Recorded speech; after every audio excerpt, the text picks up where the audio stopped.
Friday nights had always been my favorite. The quiet hum of the city, the faint glow of streetlights, and the comforting thought that the week's battles were finally over. That evening felt no different, except for the excitement running through me. Claire, my girlfriend of almost 2 years, had insisted on taking me out to celebrate my promotion. She sounded genuinely happy for me, her voice warm and affectionate over the phone. I had no reason to doubt her, at least not then. I arrived at the restaurant a few minutes early. It was one of those cozy, dimly lit places Claire loved, elegant, with low music and the scent of fresh basil in the air. When she walked in, I remember thinking how effortlessly beautiful she looked. Her smile always had a way of making the world feel lighter. We ordered wine, laughed about old memories, and for a while, everything felt perfect. Then, in the middle of a conversation about my new job, she said it casually, as if it were the most natural thing in the world.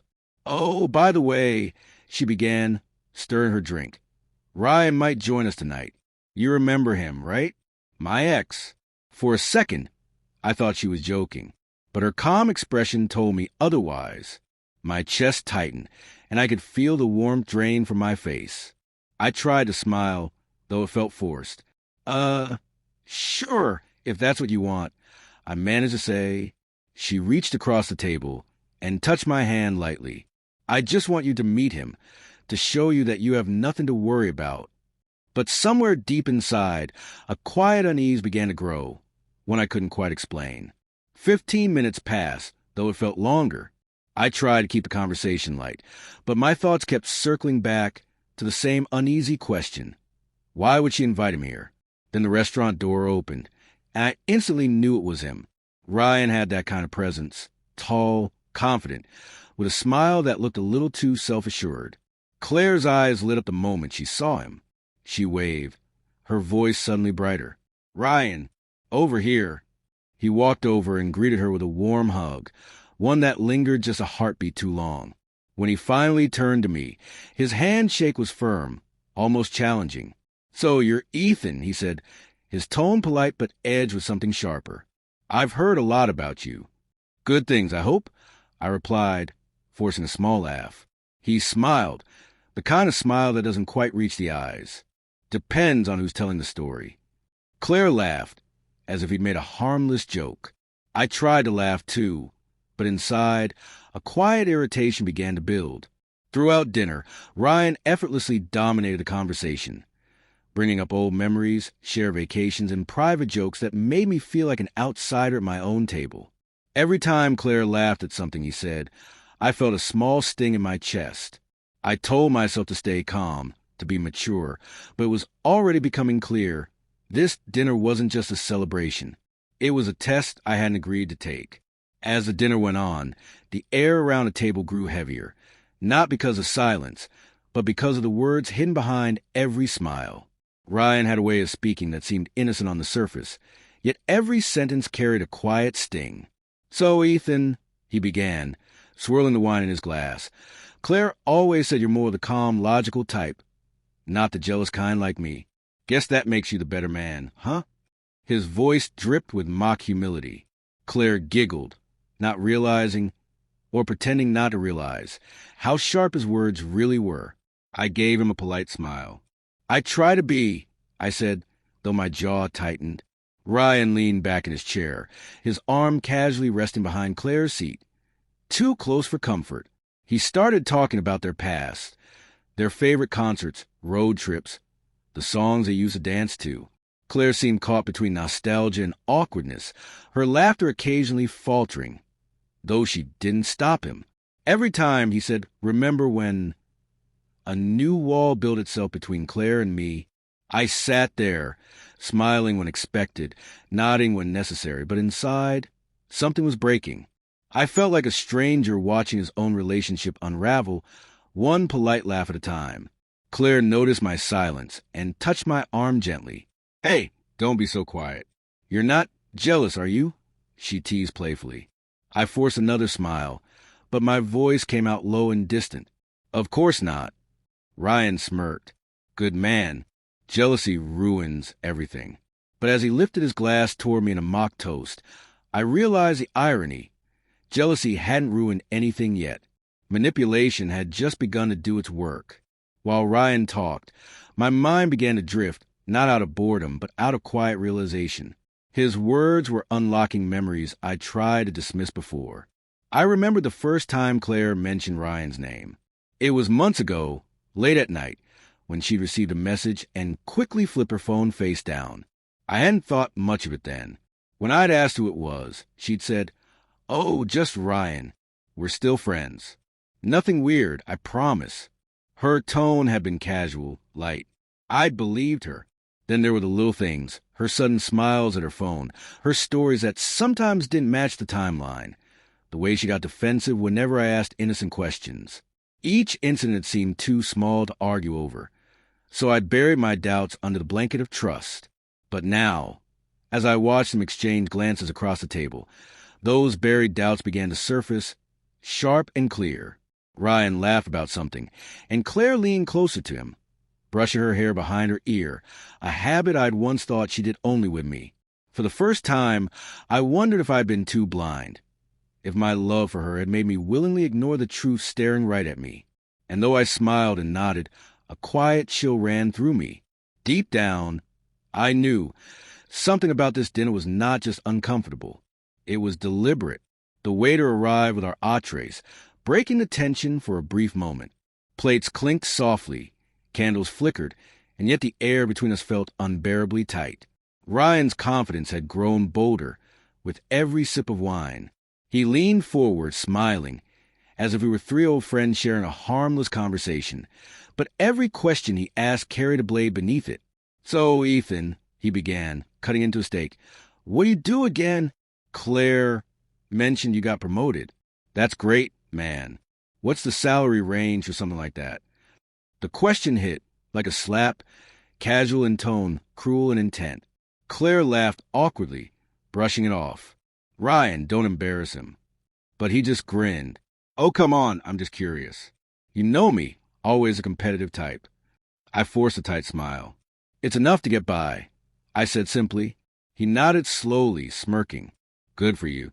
Claire always did like guys who aim high. I saw her shift in her seat, biting her lip. Maybe she finally felt the tension she'd ignored all evening. I wanted to believe that. The conversation stumbled through awkward pauses and forced laughter. My fork stayed mostly untouched. I could feel the jealousy not burning, but quietly bruising my chest, twisting into disappointment. When Ryan excused himself to take a call, I leaned toward Claire and whispered, "Why are we doing this?" She sighed, eyes avoiding mine. "Because I need you to prove you're not like him." Her words froze me. Not like him? I wasn't sure anymore whether she was comparing us, or trying to recreate something she secretly missed. As I excused myself to the restroom, my reflection in the mirror looked unfamiliar, tired, confused, and quietly breaking. When I returned from the restroom, the atmosphere at the table had shifted. Ryan was quieter now, his earlier smugness replaced by something more thoughtful, almost regretful. Claire's chair was empty. Her phone buzzed on the table, the screen flashing her name as she stepped away to take a call. For a few seconds, neither of us spoke. The silence was uncomfortable, but it carried a strange kind of honesty that the evening had lacked. Ryan finally sighed, staring into his half-empty glass. "Listen, man," he said quietly, "I should probably apologize for how I've been tonight." I blinked, caught off guard. "Apologize?" He nodded, running a hand through his hair. "Yeah, Claire asked me to come tonight. She said she wanted to prove something." My stomach tightened. "Prove what?" He hesitated, choosing his words carefully. "She told me you were controlling, that you get jealous easily. She said she wanted to show you were different now, that you could handle seeing her with me without freaking out." His words felt like ice in my veins. "She said that?" I asked, my voice low. "Yeah, I didn't believe her at first," Ryan admitted. "But when she called me this morning, she sounded desperate, like she had something to prove, not to you, but to herself. I went along with it because, I don't know, maybe a part of me still cared about her. But now that I've seen you, I get it. You're not the guy she described." He looked genuinely remorseful. I'm sorry, man. I shouldn't have played along. I stared at him, struggling to process his words. All the tension, the small humiliations, the forced laughter. It suddenly made sense. This dinner wasn't a coincidence. It was a setup, a twisted test of loyalty and ego.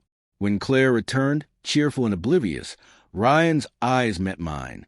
His expression said everything his words didn't. You deserve better.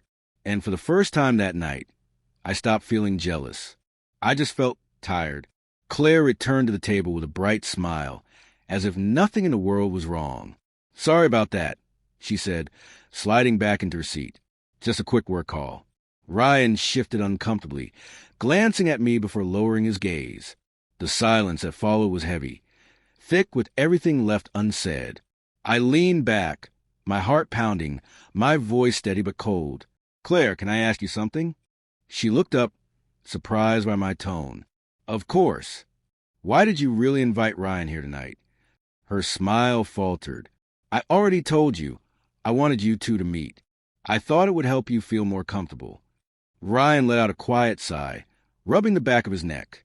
Claire shot him a sharp look, but it was too late. Don't. I said, my voice sharper now. Don't lie. He already told me everything.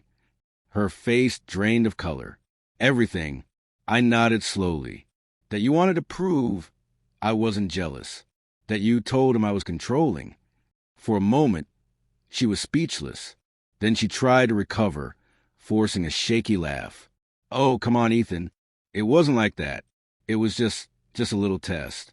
I wanted to show both of us how much we've grown. A test.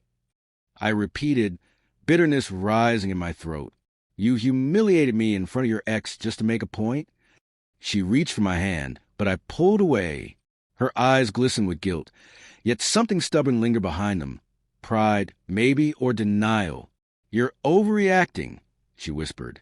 I didn't mean to hurt you. Ryan stood muttering, I think I should go. He gave me a nod, almost an apology, and walked away. I turned back to Claire, my voice barely above a whisper. You didn't test my jealousy, Claire. You tested my patience. And by the look on her face, she knew she'd already failed. For a long moment, neither of us spoke. The restaurant around us hummed with quiet laughter and the clinking of glasses. But at our table, time seemed to stop. Claire sat across from me, eyes wide, lips trembling, searching for words that would fix what couldn't be fixed. Ethan, please, she whispered, reaching across the table again. I just wanted us to be stronger. You have to understand that. I stared at her hand, the same hand I used to hold with such certainty, and felt nothing but exhaustion. Stronger? I said softly. You don't build strength by breaking trust. She looked down, tears welling in her eyes. I made a mistake. I was scared you'd leave someday, and I needed to know. I cut her off gently. You don't test love by hurting it. Reaching for my wallet, I placed a few bills on the table. Enough to cover the meal, maybe more. My chair scraped against the floor as I stood. Claire looked up, panic flashing across her face. Where are you going? I met her eyes one last time. Away, I said simply. Before I become a version of myself, you already told him I was. And with that, I turned and walked out. The cool night air hit my face like freedom, sharp, cold, and painfully real. Behind me, I could still hear her voice calling my name, fading into the noise of the city. But I didn't look back. Not once. The following days passed in a blur. The world outside kept moving. People rushing to work, traffic lights changing, life continuing. But inside me, everything had gone still. Silence became my companion. My phone, a reminder of what I no longer wanted to face. Claire called the next morning. Then she texted. Then called again. At first, her messages were frantic apologies. Long paragraphs filled with regret and self-justification. I just wanted to show you that you could trust me, she wrote. It got out of hand. Please talk to me. But I didn't. I couldn't. Every word felt like reopening a wound that hadn't even begun to heal. By the third day, her tone changed, softer, almost pleading. I miss you. I know I ruined everything. Can we at least talk? I typed a dozen replies, deleted them all, then finally sent one message. Just one. You didn't test my jealousy, Claire. You tested my respect for myself, and I passed. After that, I blocked her number. A strange calm followed. It wasn't relief, not exactly, but a quiet acceptance. The kind that comes when you stop fighting what you can't change. I realized how much of myself I'd bent, trying to be understanding, patient, the good guy. But love that demands you to prove your worth isn't love. It's manipulation dressed as affection. That night, I sat by my window, watching the city lights flicker like distant stars. For the first time in weeks, I breathed deeply. The pain was still there, but beneath it was something new, clarity. And in that silence, I finally understood, sometimes walking away isn't losing. Sometimes it's the only way to win yourself back. Weeks passed before I stopped replaying that night in my mind. The laughter that wasn't real, the tests I never agreed to take, and the moment I finally walked away. Pain has a strange rhythm. It echoes long after the noise is gone. But slowly, the echo began to fade. I started filling my days with quiet things. Morning runs, late-night reading, coffee in the same corner cafe where I used to wait for Claire. The world, it turned out, hadn't fallen apart. It had just changed shape. I began to see it again through clearer eyes. For a while, I kept wondering why she did it. Why someone who claimed to love me would need to measure that love with deception. But eventually, I stopped searching for the answer. Some people test others because they're afraid of being tested themselves. And maybe, deep down, Claire feared I'd one day see her truth and walk away. Ironically, that fear made it happen. One evening, I walked past a restaurant where everything fell apart. Through the window, I saw a couple laughing, carefree, untouched by betrayal. For a brief moment, I smiled, not with bitterness, but with peace. I realized love isn't about proving how much you can endure. It's about finding someone who doesn't make you question your worth. That dinner didn't end with dessert. It ended with the truth. And though it hurt, it gave me something sweeter than forgiveness. Freedom. As I walked away from that memory for the last time, I whispered to myself, I may have lost her, but I found myself. And that, after all, is the better story.